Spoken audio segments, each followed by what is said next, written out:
So first of all, I just want to ask you, Karel, could you say something about where you were born and where you were brought up? Yes, I was born in Antwerp, Belgium, and I lived there till I was nearly 11 years old, until the Nazi invasion of Belgium.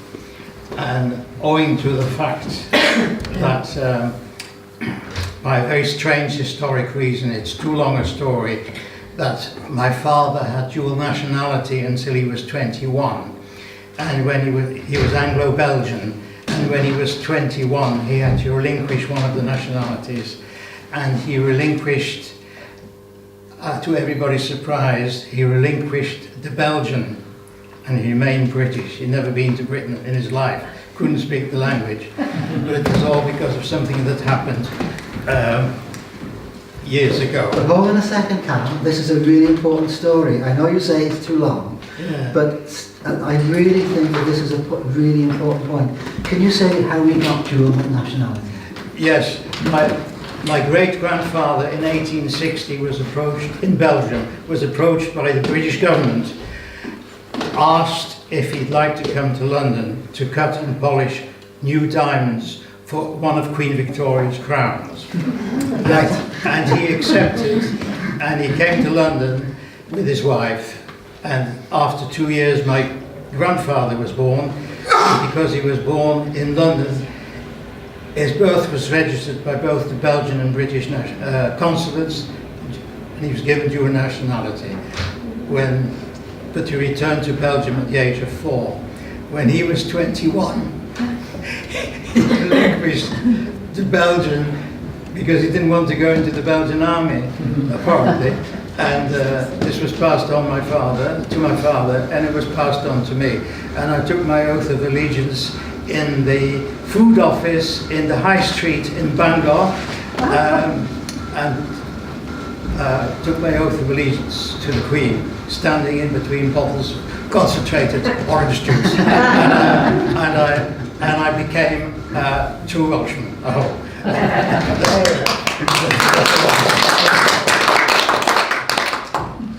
Can you say something about your parents then, please?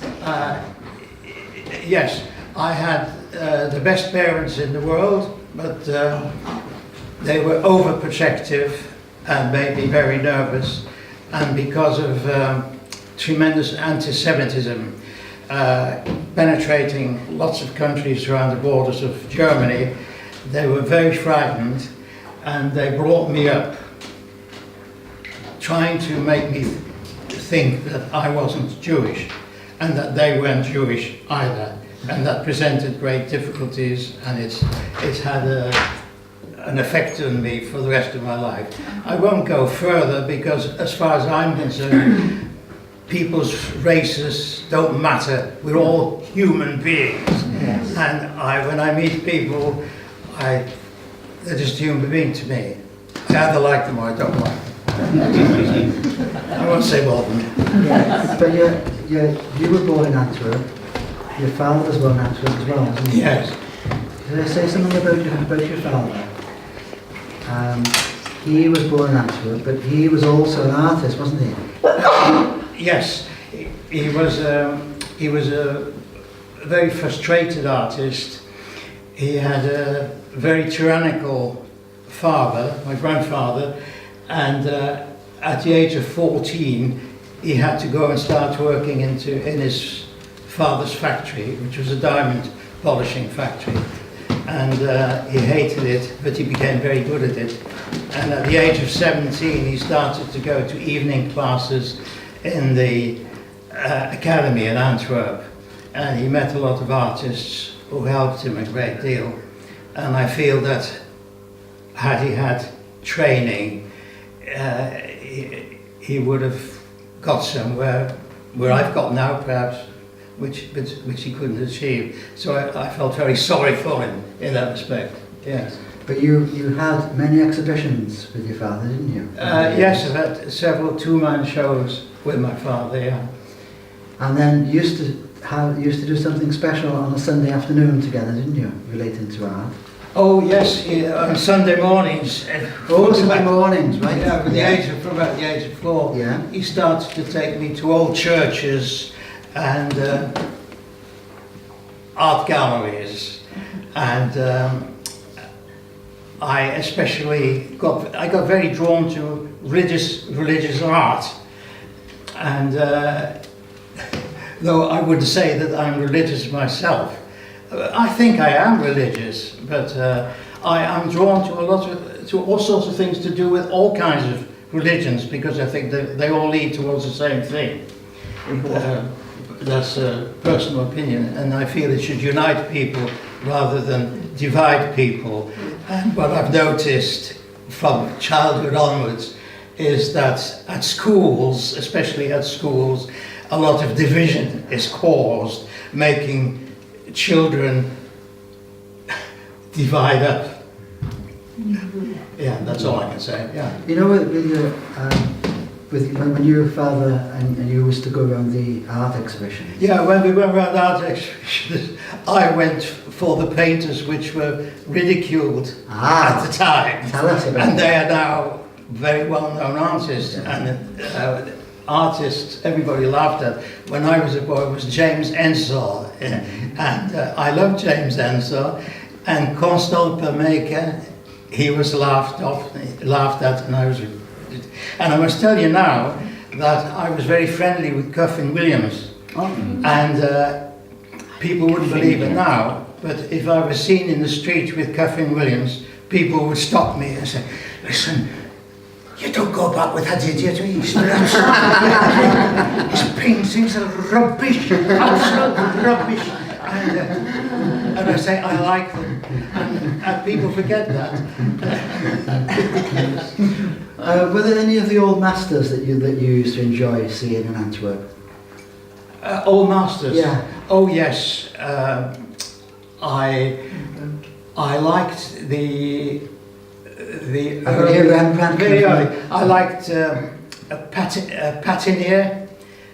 Very much. I like the early primitives. I like the Jan van Eycks, Dirk Bouts, and I love mother and child Madonnas. They have a lovely tenderness in them. Isn't that interesting? Which I love, Yeah. yes. Because whenever I think about your work, Karel, I almost always think about either single figures or two figures. And you say you love mother and child.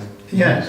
And I remember thinking about Josef Herman, is that when he died, on his easel was a mother and child. And on the other easel, it was an image of a miner. You know? It's interesting, isn't it, how some of these images, Yes. you know, iconic images are so important. Yes, I have an iconic image, for instance. I wish I could have met Josef Herman because I love his work. And but when he came to this country, he was of a mature age, and I was just 11. Yes, of course. And I came to Bangor with my parents, and we were billeted with, well, various refugees who came to Bangor were billeted with various people, who lived in council houses in Bangor. And as a child coming from Bangor, I'd never seen a council house before. Everything was different, all the same. That's what I mean. And the first experience of coming to Bangor was frightening, because we had to go to it was an area called Tremolida. It had a beautiful view of the mountains of the Snowdonia Range. Tremolida. Tremolida, yes. And you look down into the valley, and you realise that Bangor was in a valley. And the boss, he was the boss, the father, he was a engine driver, and he was a terrific tyrant. And when I saw him, to me as a child, it became an iconic image, because I was a little, which I'm criticizing myself, I was a little, what shall I say, a little petit bourgeois sissy. And he looked at me, you horrible foreign little thing. And I could see him, and when he came from work, he was covered with grease and soot, and there was a sour smell. And he had to take off his clothes, and his wife put them in the dolly tub, and one of the family was sent out to get fish and chips, and there was a clothes horse over the kitchen table, and when the clothes were dried, his clothes, his dungarees and everything, and then he went, can I draw this? Please Because do. this is, for me, this is, Can you all see that? when I draw, I tend to go for the most insignificant details first. But,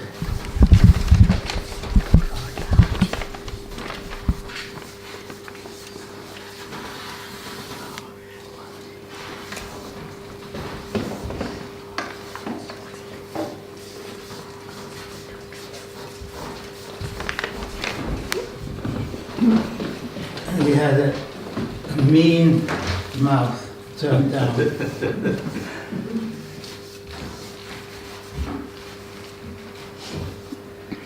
And very high cheekbones.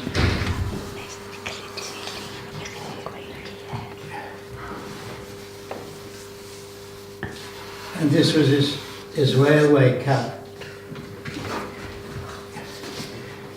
And there's and then he wore. Wow, you really get a feeling No. for what this man is, right? Well, no. Then he wore. Then he had a collar with a stud, and underneath he had a scarf which was crossed over like that.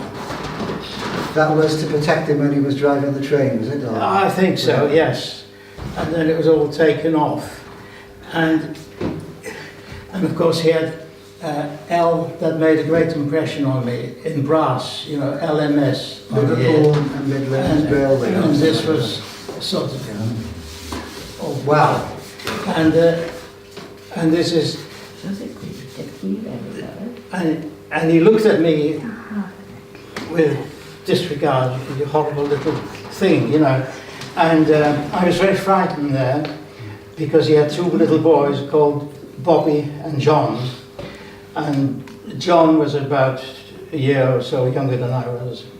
And one night when I was there, they crept down to the pantry during the night and opened a jam jar and had a bit of jam. And in the morning, he took off his belt, his strap, and they were screaming and screaming and screaming. And this happened several times, and I was frightened out of my wits. And eventually we were lucky, and we were able to leave. But always, you know, behind him, I still see this.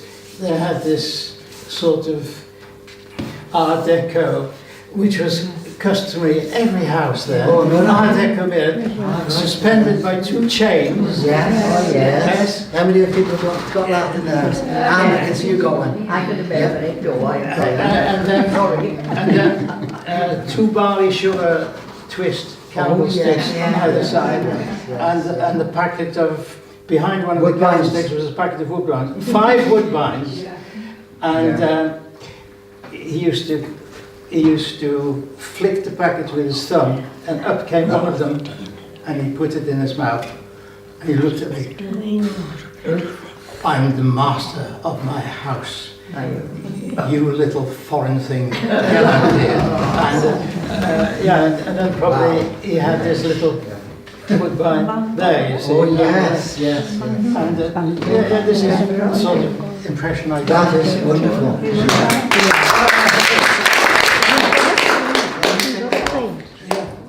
Peter, can you give us another one, please? Up on the wall.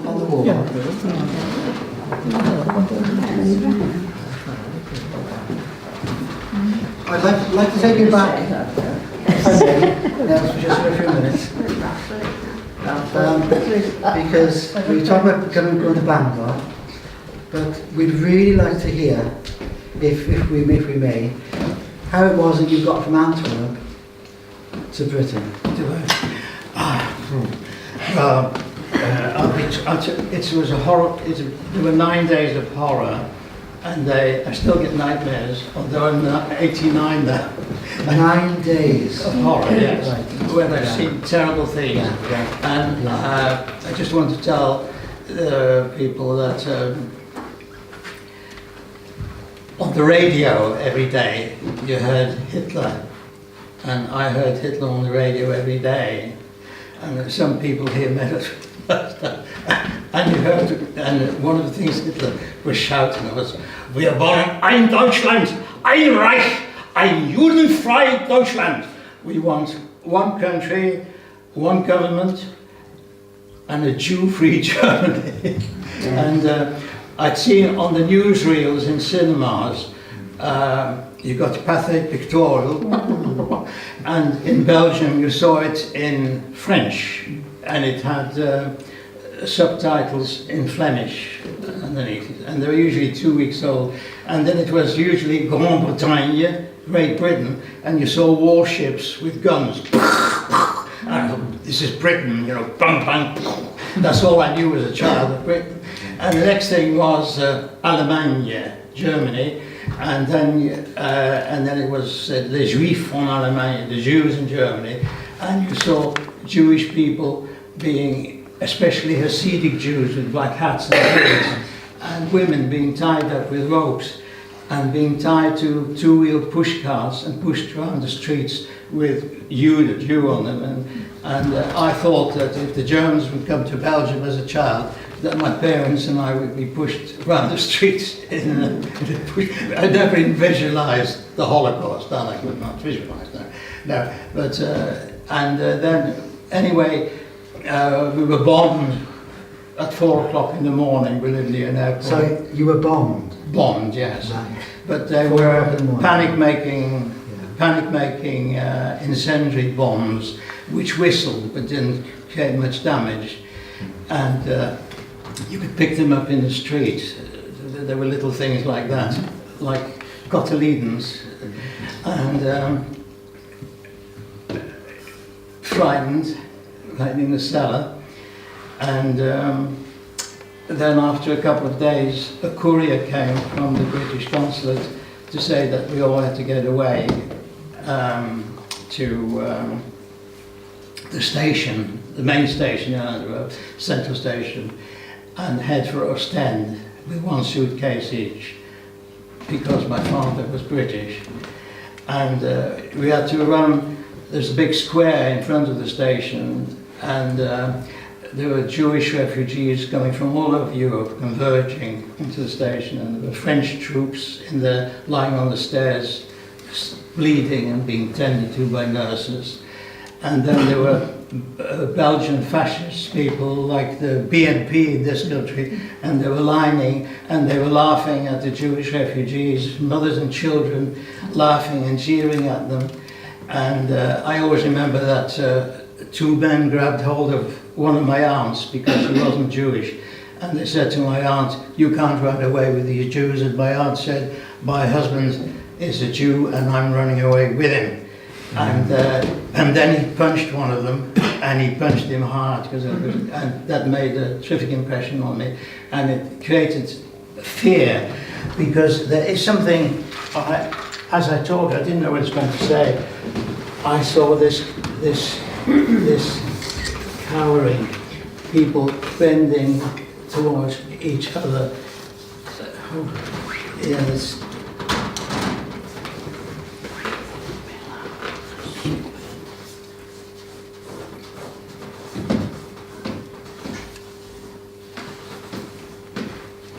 And this has always stayed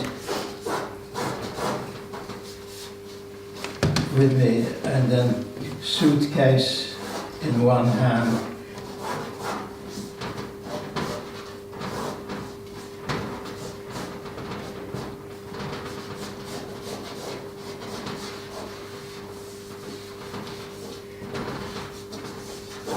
sort of anguish that has always stayed with me. And then maybe little child frightened here.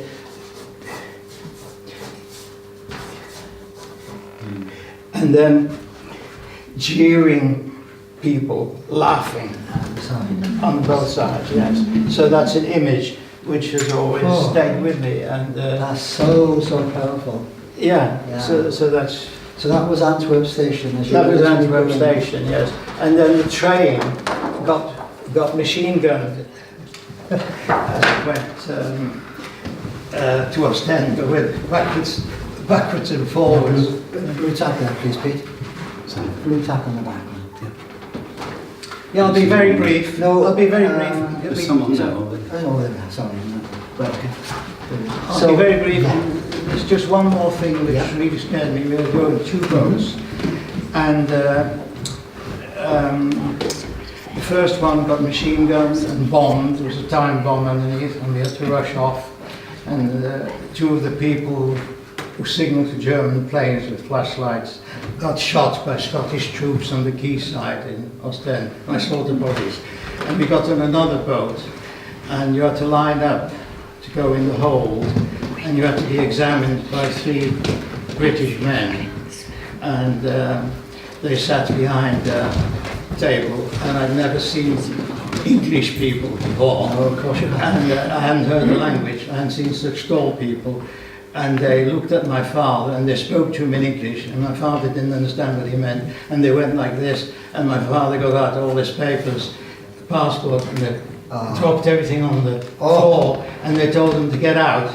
And I thought, if we're left out standing there, I'll be pushed round the streets in Antwerp in a pushcart, and I screamed and became hysterical. And then there were British ladies standing behind me, and they patted me on, and they shouted. The first English word they read was, poor little chap, come on, let him on. You know, something. And English sounded like, yes, that's what English sounded to me. I can't speak the language. And we got to Folkestone, and the British sailors, I'd never seen this before. There was bombing and dogfights above, and whereas the Belgian people were very nervous, and what can you expect? But the British sailors were singing and whistling, roll out the barrel, and I thought, oh, these British people are marvellous. And I immediately, instinctively felt I was siding with them. Yeah. And where did you land, do you remember? Folkestone, yes. Folkestone. And again, we had to line up against the wall, all the foreigners, and they went up to my father and mother and spoke to them, and they couldn't speak English properly. My mother spoke school English, and they said, No, your mother... my mother was Dutch. Was Dutch, Dutch, wasn't yes. she? Yeah. British by marriage. She was British mother, but she was Dutch. Dutch, yes. Right. And we got interned for about 5 days, and then they found out they'd made a mistake, and big apologies, and there was a limousine waiting for us, and we were taken to a hotel in Denmark Hill in London. Wow, right. And why this limousine then? What was the? That was the apology. But why then? I mean, surely it's happened to loads of people. No. I remember there was a man in uniform, chauffeur's uniform, and there was a glass partition between the chauffeur and the passengers, and there was a speaking tube, and I noticed silly details you remember as a child. Yes. And then my father was immediately put to work. He found work, and because they considered Brighton a safe area, he was sent to Brighton, and then they found out who my father was, that he was a skilled craftsman, diamond polisher cutter, and the British government set up a diamond factory in Bangor, because it was a safe area from bombing. Amazing. And there was curtains, and they set up a factory with 22 Dutch and Belgian diamond polishers and cutters, and they were, what shall I say,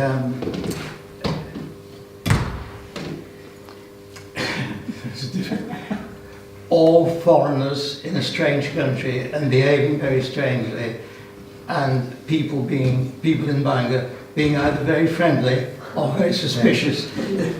Now, your father was in and charge he was made, yeah, because he was made managing director, because they knew of his skill. Yes, And he got the ex-British vice consul from Amsterdam to be his secretary and interpreter. Great. Yes. Did you, so then, was that when your father started to learn English and Welsh, presumably, was in Well, Bangor? I didn't start to learn Welsh at all, because Welsh was hardly spoken when I came to Bangor. And I was pretty frightened and shell-shocked. And I was sent to primary school for a year to get, because there was a metric system in the continent. I had to learn about bushels, pegs, tills and pints, and pound shillings and pence. And of course, when you are from anywhere else but Britain, you're a stupid foreigner. And Charles, would you like a cup of tea? Cup of tea? Yes. Cake? Cake? Yes. That's how you learned the language. But you'd been in school in Antwerp, hadn't you? I've been in school, and I was very unhappy. I was very happy at the school I went to from the age of 6 to 9, because I had asthma. Why? What was so good about that school then?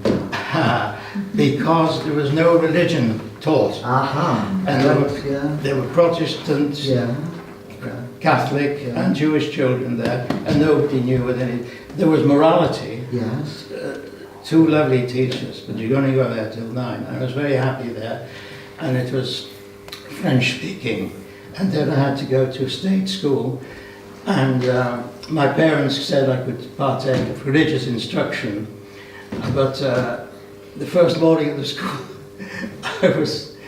the schoolmaster left the classroom and came back with the headmaster, and the headmaster had a look at me, and he said, I'm translating, he said, he looks like a little Jew, you've got to get out of here, and you've got to sit outside. You were 9 years of age at this time? 9 years of age, yes. And I always remember,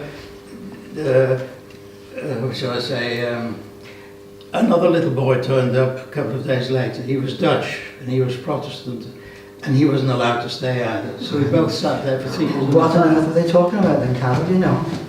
No, the religious instruction, I didn't partake, No. but all it was to me that we were outcasts. Yes. And then you heard towards the end, towards 9 o'clock, you heard you knew that was the end of the prayers, and then you heard a ruler strike on the table, bang, bang, and that means that the class monitor opened the door, and George and I had to walk in with bowed heads, infidels, and a priest.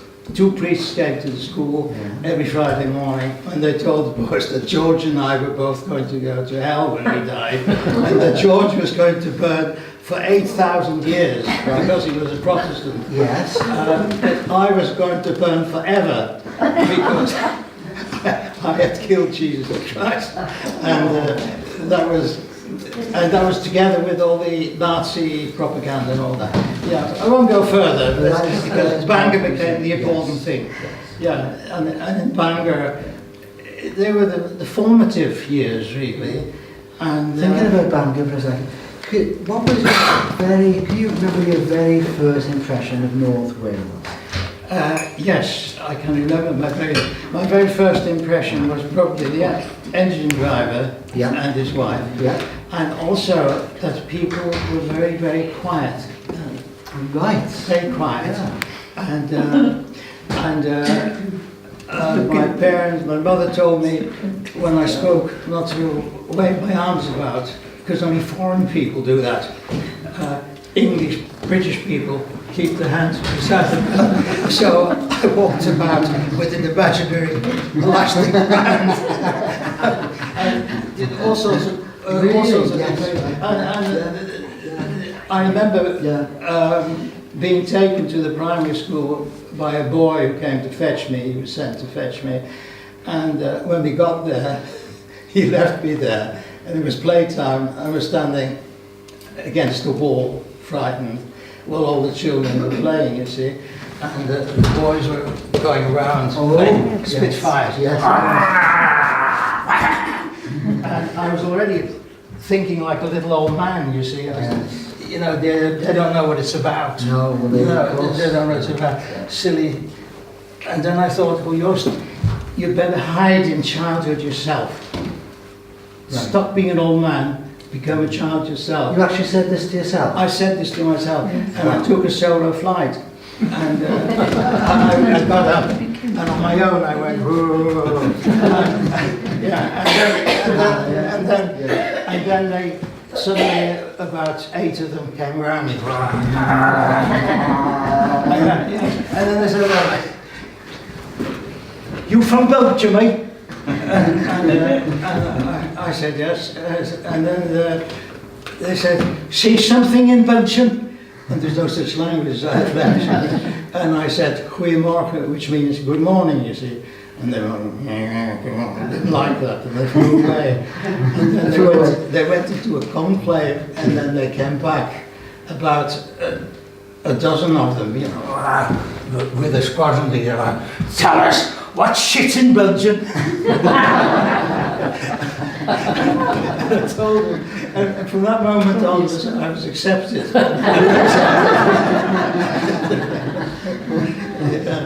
Yes. I think it's fascinating that when you talk about your first experience, your first memory of North Wales, you did mention the mountains. The mountains, yes. And I also but you found... mentioned the people. The people. I also found that the people in North Wales, especially the men, had very angular faces, chiseled out faces, and which fascinated me, although as a child I could not articulate it, you see. And that in Belgium, people had rounder faces, especially women, very round faces, yeah. And I was also interested, I could also see that people walked differently. What do you mean? The actual gait was different. The gait was different. The speed they walked, or it's something about... What was it then, Carl? I don't know.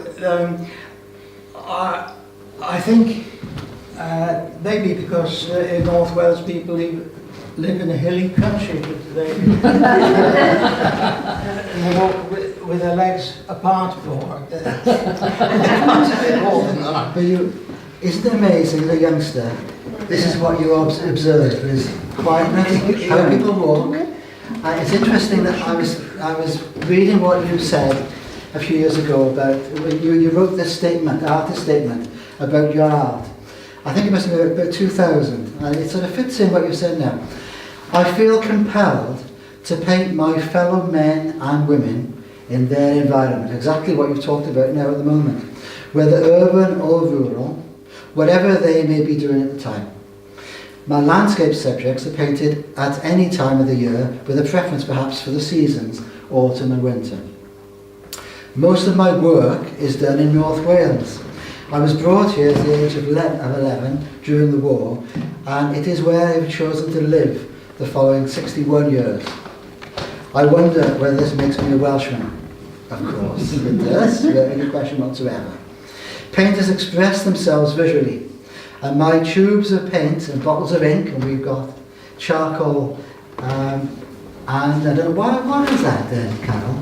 Oh, that's a stump that is used as charcoal. For instance, here I've painted, we're talking about walking, there's two, I find that there's a terrific, I love tenderness, and I find that one old lady, they're going for a little short walk, one is probably not very well, and just a little short walk, get a bit of fresh air, do you good, and before going home, and I find a beauty in that. And I think reading in Josef Herman's biography, he said that in the most ordinary things you find the grandeur. And I find the grandeur in the most ordinary things. And in fact, I find no grandeur in being dressed up in a monkey suit and holding a glass of wine. I'm just being personal here. You say here, but at the end of your statement, if, however, others were trying to sum up my work, I hope that somewhere the words compassion and honesty might appear. And exactly what you've talked about there with that picture in front of us, isn't it?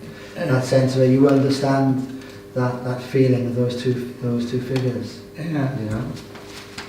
That's very powerful. Going back to Bangor now.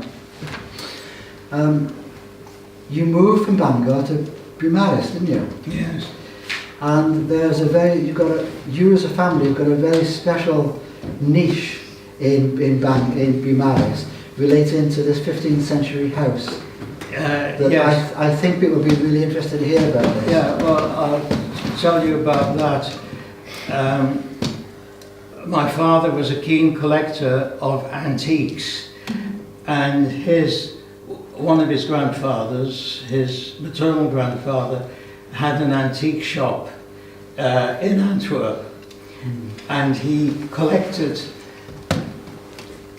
ethnographic art, especially African carvings, etc. And everybody laughed at him because he collected those things, you see. And it was passed on to me because I inherited that trait. And I also found out that Josef Herman had a vast collection. He did? Of in his studio, they were all around his African studio. carvings. Yeah. Yes, because they are very, very monumental and very elemental, I find. That's again a personal point of view. Yes. But tell us about this, the tulip. Oh yes, during the war, he walked me all the way from Menai Bridge to Beaumaris, which is about 3.5 miles. And there was an old derelict building there, and my father said, I've got a feeling there's beams under there, I've got a feeling it's centuries old. And it was used during the war, it was all rubble inside, and there was just one part of it in the front, which was open. And two old ladies sat there, and they sold hand-knitted socks and balaclavas to raise money for parcels for British prisoners of war. And, so it was partly roofed. Partly, yes. And most of it was derelict. Yes. Okay. Yeah. And my father, he went in there and had a chat with the old ladies. He bought something sometimes, and he said, if that building ever comes up for sale after the war, I'll buy it and restore it. He said, because I've got nothing to go back to Belgium for. And the fact being that because of this British nationality business, my father and mother got out, and my uncles got out, and my uncles immediately went into the British Army. And they went into the British Army and they couldn't speak English. And as soon as one of my uncles was put in the glass house immediately, because the soldiers took the mickey out of him, and they said, go to the officers' mess.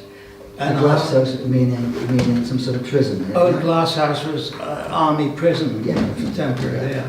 Yeah. And go to the officers' mess, and asked for the fucking ladder. Oh. So he went. Ouch. Yes, Yeah. yes. So he learned the hard way, and he didn't. He got over. His life was saved by his girlfriend's father. He was engaged to a Belgian girl who wasn't Jewish, and he was hidden by her father. But when things got too dangerous, her father, what shall I say, her father had him hidden and shipped across to Britain on a boat, and he was dumped along the British coast, and he was picked up by the police in Britain, and that was his story. So, oh yeah, the old building, and my father's family had nothing. He had nothing to go back to, and my mother had lost almost her entire family in the Holocaust, so she had nothing to go back for, and he wanted to start a new life, and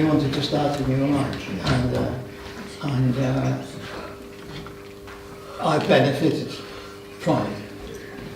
And the Tudor Rose is a very important building, wasn't it? Yes, it's grade 2 listed, and it's called the Tudor Rose because at the back there's a 15th century hall, and it was evidently a merchant's house, and it's got a barreled braced roof and a little minstrel gallery.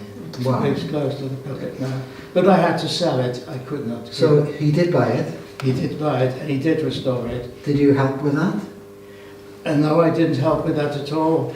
I was at college, at art college in You were in Liverpool. Yeah. Now then, am I right in thinking that somebody else in this room? Yes, Moira.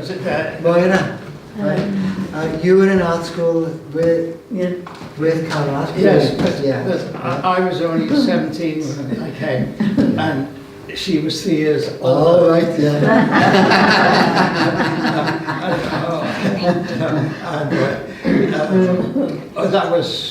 That was quite an experience, really, because it was my real entry into England. Yeah. Oh, and that's talking about being in Liverpool to begin with, because I learned to speak English in Bangor, and I wasn't aware of it, that I spoke like a Bangor boy. Where are you from? I'm from Bangor. And then some few Welsh ex-servicemen, they were all ex-servicemen, they accused me of being a foreigner pretending to be a Welshman. I had Go back now to your school days. Yeah. Can you say something about your time in the Friars? You were in the Friars, weren't you? Bangor? Yes, I was not happy in Friars School, no. I was not happy there at all. This was the grammar school, wasn't it? Grammar school, yes. But there's an interesting story which I really think people enjoy hearing about you doing the scholarship exam to get to Friars. Can you remind me what you told me about that, which is really special? Oh yes.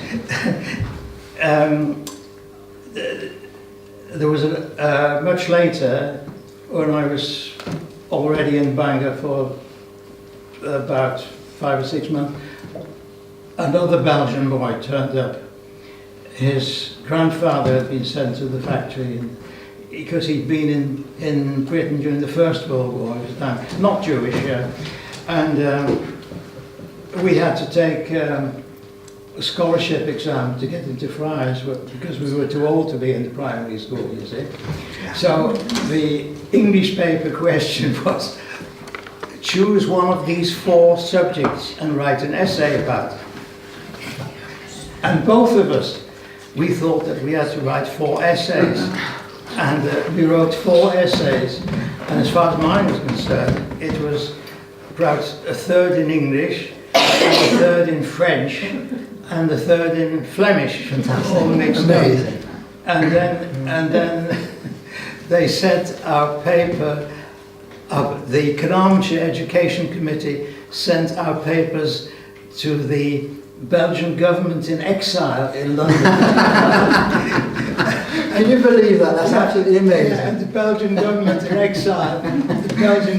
exile, sent the papers back to Cymru and said, these boys are both very intelligent. They should go to further school. And there was an article in the local paper, the North Wales Chronicle, Belgian boys win Scotland. Oh, that's right. Fantastic. Well, you were trilingual. I was trilingual when I came, yes. When you were yes, 11. yes. Oh, you know, almost amazing. Yeah. So that in itself is a beautiful little story. So you got the scholarship to Friars, but you say you weren't happy there. But can you say something about what sort of education do you have then in Friars? This would have been in English then. Yes. Well, in the first instance, I spoke French. And you could choose one of two subjects, foreign languages. Welsh was a foreign language. You could choose between Welsh or English. Wow. Between Welsh or French, I mean. Welsh or French, and I chose French, of course. Yeah. And the French master was nicknamed Frenchy. And he says, he was one of the mildest there. He says, Lek, boy, what did you say? Did you say, what did you say? Did you say two? You don't say that, you say two. You say two. So, come here, boy, say two. So I said, two, you know, in French. And he said, you know what you are, boy? You're an animated cabbage. then he said, repeat after me, boy. I'm an animated cabbage. I said, I'm an animated cabbage. He said, I'm an animated cabbage. Sir. Oh yeah, that was the nonsense at the school. But some told me to go back where I came from, and there was a tirade in Welsh to make the boys laugh at me, but the boys did not laugh at me at all. Good for them. And but consequently, I associate the Welsh language, unfortunately, not with Wales at all, with the school. With the school. Yeah. For shame on him, isn't it? Yeah, but people do cruel things. They do. And when you're older, you've got to forgive them because they were ignorant. Let's just go forward a minute. I'm thinking about you going to Liverpool. Liverpool reminds me of football, of course. And I think it'd be really special, it is really special to think that we have here an artist whose pictures are actually in the National Football Museum, right? We've got the World Cup this week and next week or whatever.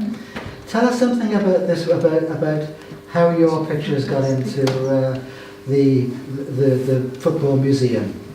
Yeah, was it Bangor town you were drawing? Bangor was one Bangor, yes. No, when I was at college in Liverpool, my last year, I wasn't interested in football at all. Some of the lads said to me, come with us, we'll go to, I think it was Goodison Park in Liverpool, we'd come to the match. And I went along, and, macho. And once on the stand, I got interested in the spectators rather than the players. And this is since you talk about this, I got this wonderful feeling of freedom, people.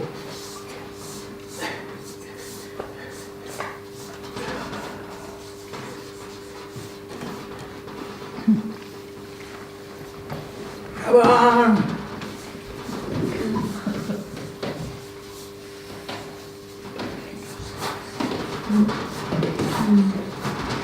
And then they wore scarves with the hats, with the team's colours.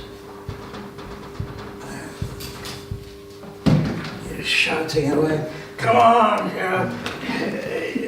So, and it was very exciting, and I got excited with the spectators, you see, and so did a lot of drawings of spectators, and I did a wood engraving of people going to the match with rattles, and they wore bowler hats in those days, and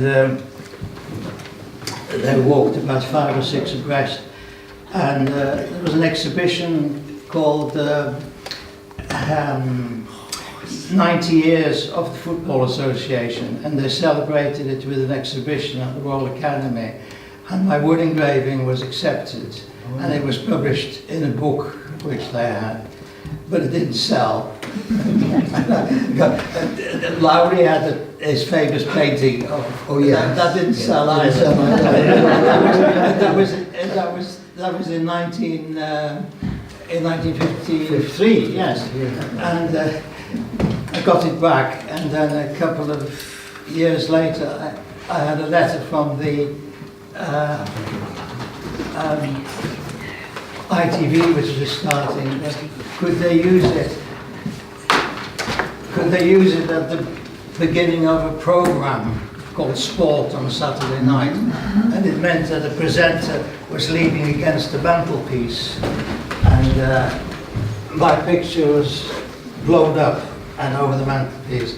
And I was told in the letter that I wouldn't be paid for it, but that it would be a good advertisement for me. And I was invited to the studio. But very recently you've had it, they've acquired it, the Football Museum acquired it last... So this picture didn't sell in 1953, and it's now in the Football Museum. And congratulations, that is well done. There's also a big watercolour which I did in Farrow Road, Bangor, and that's... You sold that as well? Yeah, that was fantastic. Right. But thinking about 1953, 1953 is a really special year for us in the RCA. Yeah. Because in 1953, I mean, a lot of us weren't even born then. What happened in 1953 as far as you're concerned with the RCA? You were made an RCA academician. Yeah. Tell us about it. What was it like in the 1950s then, Karel? Oh, the RCA in the 1950s, I feel I'm telling tales. Oh, nobody around. Jeremy, do you know who heard of this? No. My ex-principal at Liverpool College of Art was a man called Huggill, and he was then the president. Oh, right. And he was a very formal, dapper man, and he told me off once when I was a student. He told me that I was too ambitious, and he said, try to relax or something, you know, gave me a telling off. I was dead scared to go in there. When I went there, he was very, very friendly. Yeah. And there were several of my ex-tutors who were then members. There was a chap called George Whiffin. It was very much sort of North Wales, and then the whole Liverpool and North Wales based. Yes. And also there were several ladies who were amateur artists, and they provided funds for the Cambrian, so they were very well treated. But they painted little pussycats in baskets and little doggies and things, and but they were very nice people.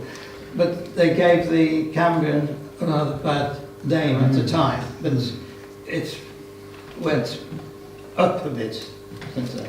You're not saying it's gone from bad to worse, it's gone from worse to bad. From bad to better. From bad to better, yes. But thinking about you as a painter now, what strikes me is your great love of craftsmanship. And I know this was something that you shared with your father as well.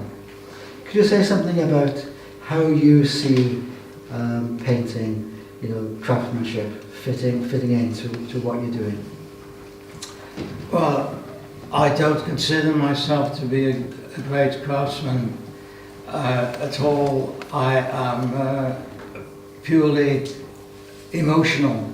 I think my approach to my work, I think, is purely emotional, and except that I did a lot of, until recently, I did a lot of lino cutting, wood cutting and wood engraving. But I can't do that anymore because I've lost the sight in one eye. So all my vision is concentrated in one eye. And it's all right for painting, but not for very close work. And my late wife used to call it my knitting, because when you work on a block, you produce your image on the block in reverse. You draw it on, and then you work on it with gravers, and then when you get tired, you can stop and you can continue the following day. Yes. It's interesting that you say there that's the emotion, because this is just another example of something that you mentioned many years ago. You say, I have an empathy with my fellow men and always feel to be under their skins when I'm painting and drawing them. That was, I think, the North Wales Evening Post or something many years ago. Oh, I see. Good Lord. Yeah. We've done all sorts of research on it. Good heavens. Yeah. George, this is George Melly. Yeah, George Melly was performing at the Bangor Festival, and as I was drawing him, and as he was going through the audience, he stood behind me with his microphone, singing, and then when he took a break, he came up to me and he said, you know, the first one you did of me is far better than the second one. That's the one. And that was it, yeah? I don't think people can see that. I'll show it to camera. It's old, yes. Yes, I find, for instance, talking about this, that I love drawing musicians, because when musicians are performing, they and their instruments become one. Oh. Oh my God. This is you with, I think this is you in Ystradgynlais. Yeah. A talented artist has switched to playing the clarinet in aid of Ystradgynlais Cancer and Haematology Fund, and is raising hundreds of pounds busking in the hospital foyer. Yeah? So it's not only that you're a musician as well then, Karel, yeah? Well, yes, at the age of 58 I went crazy and I took 2 clarinet lessons Fantastic. a week. Yeah. And at the age of just 60, I started to busk there. It was somebody got me to do it as a dare, and I did it for nearly 15 years. I can remember talking to you about this many years ago. And you said, when did you stop doing that? Well, I actually stopped doing it when my late wife had went out to nurse my late wife, had a stroke. Yeah. And I also had to, one of the things you had to do when you were busking wasn't just busking. Yeah. I went mad sometimes. I played for 3.5 hours. People used to egg me on, play this and play that. And then somebody came up to you from time to time and say, my sister is dying on Travan Ward, and her favourite tune is so-and-so, can you play it? So I had a lot of busking books and I played it, and then they burst into tears and come and sit next to you, and then you had to comfort them. And I was able to do it, and hypocritically I thought I was doing a good job.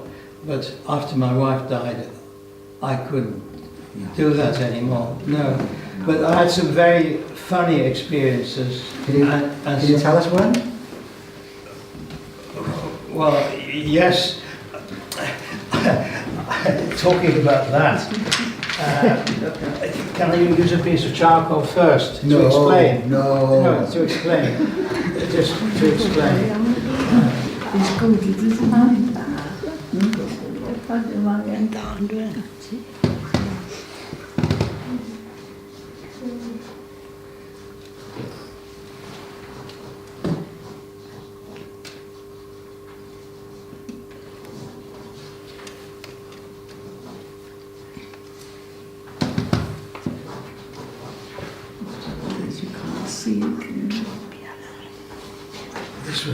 This was a sort of cap they were wearing, and the two guys, and they both had huge earrings, and anyway, very tough, with stubbles of, and they were in their vests. It was during the summer. Oh, yeah. And they had four cans of beer hanging from their belts. Oh, wow. And they pulled up two chairs where I was sitting, and one came and sat behind me like this when I was playing. And they took no notice of me. They took out these cans of beer, and one went to the side of me. And I had a collection box on my foot, which I was shaking about to the rhythm of the music, which was a collection box with masking tape to my foot. Illegal, actually. And I had two of them on 2 feet. And they started to talk. One said, "You're a fellow from the street, a fellow with a big head," and they might. And it went on. "Oh, you bugger that one." And as they were talking, one was going backwards and I was going forward, and I couldn't stand anymore. And I turned round, and as I turned round, he turned round as well. So I came face to face with him. And he says to me, and I was going to say, "Do you mind being quiet?" And he says to me, "Listen, Mush," he says, "I bet you can't play Amazing Grace." So I said, "I bet you I can." I got out a book with Amazing Grace in it, and my fingers were turned. "Well, if you can play it, he says. So I started to play it, and he says to the other guy, "He's bloody good, eh?" And they took my collection boxes off my feet, and they went and stood by the revolving door, which was the entrance, and everybody gave it, "Oi, missus, give it." I think that's lovely. So, what was it? Yeah. So that was a really lovely story. All right. But we're 3 o'clock. We've got another 5 minutes or so. The time's gone really quickly. You know? Yeah. Amazing that what we've gone through. But I just wonder whether you could give us, if you were willing, give us some insight of what you're working on at the moment, please, Karel. Now, you mentioned that you've just recently painted this. What are you working on at the moment? Or what's on your heart at the moment? Well, at the moment, I've got quite a lot of sketches I've done in Morris, and even I've been going, funny we were talking about the hospital, I've been going there as a patient during the last few weeks. Yes, right. And I've always got a sketchbook on me, and I feel a tremendous sense of isolation with people coming into the hospital. And funny, before I came in here, I was talking to a lady who was here, and I said, when people walk into the hospital, whether they're patients or visitors, if they're tall, upright people, you suddenly find that they walk with a little stoop. They are overpowered by the emotions of the environment. They're faced with something which is bigger than they are. And as an artist, I feel that we all are faced with something bigger than we are at times. And at the moment, I have an obsession with drawing two people talking to each other, or couples.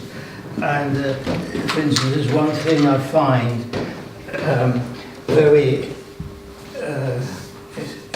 exercise there. If you have it's like the two ladies there, so we have maybe two bodies moving towards each other. You find that very much in the hospital, that people, when they walk through the corridors, that they comfort each other. And very often you see a little arm going up, and this little index finger, sometimes that little index finger can be very gentle, but it can be lethal as well. You know, and this is something that fascinates me. That at the moment, people walking together, and then I'm going to work on a painting, which I've just done a little sketch for it now. It's in here. Yeah, the hospital. See if I can find it.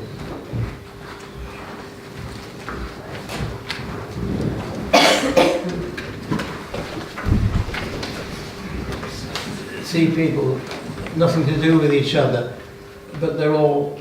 Can you see it? And I call it corridors. Right. And they don't know where they're going. They're looking at the notice boards, and they're in consultants' hands, and they know it's. So that's what you're working on At the moment, yes. Yeah. Just wanted to share with you then something that Cuffin said about you, because you mentioned Cuffin as a good friend of you.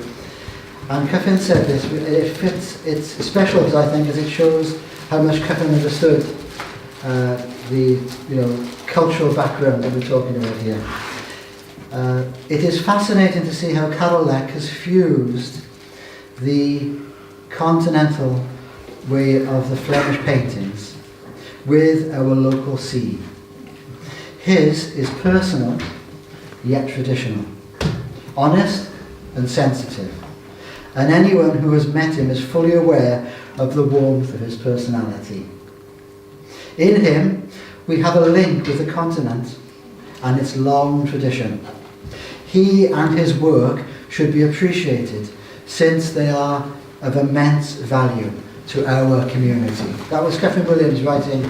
For an exhibition that you must have done with Cuffin, it may well have been the RCA. Yeah, could have been. In the 90s. Probably Tegvin or something. Just as we finish, I just wonder, is there one thing you'd like to share with us about painting to finish off?